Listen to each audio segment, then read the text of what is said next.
every day the electronic world grows stronger, right? You see the new iPhone or you see the new tablets come out recently. And then you see little kids who are like 4 or 5 year olds running around with them.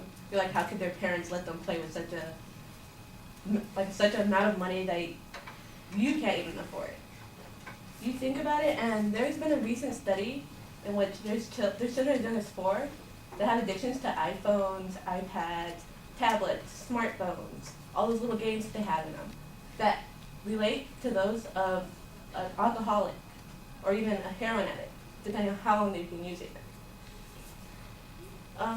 You don't see the kids in school, they don't do progress, they think, what's wrong with my child? They put them in all these special classes, but they don't realize that the one thing that's limiting them the most is the actual things that they see at home. They see their parents always using the iPad, and what kid doesn't want to be like mommy or daddy?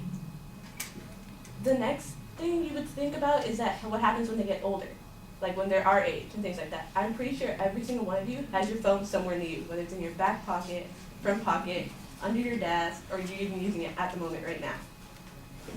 You see that and you realize that the connections that they're supposed to have within their brain of socializing, does not get through.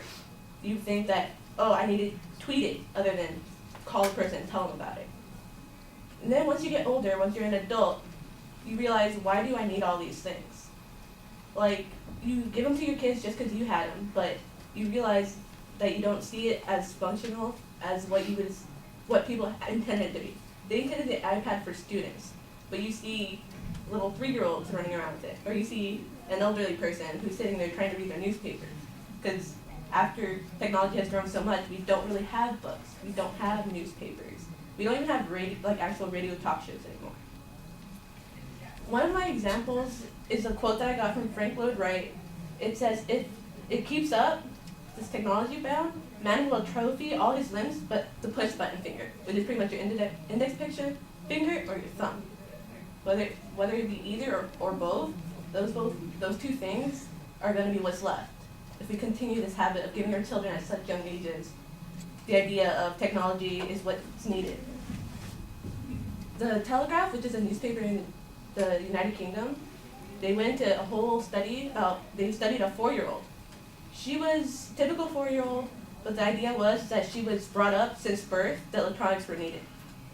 And like I said, that's when they came to the conclusion where the idea of the children, once taken away, their tantrums and their symptoms that they receive are that of an addict who's been on it for at least 10 years.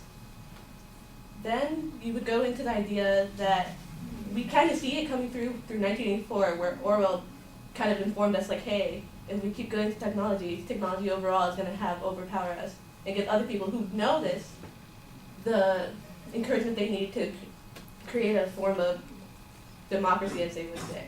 And even in kids' movies, you see it. In WALL-E, for example, you see all these people in these chairs that are similar to the idea of the self-parked car, the self-driving car that you see like with the Google Maps and things like that. And then you see that the idea that conformity, you see the idea that they need the next object. Like when they had the red suits on and they saw that the blue suits were better, they automatically went to it, which is what we do with our phones and our tablets and things like that. So if you don't keep in mind of all these things, the idea of technology is overpowering and that the idea of technology growing faster and faster each day can harm us.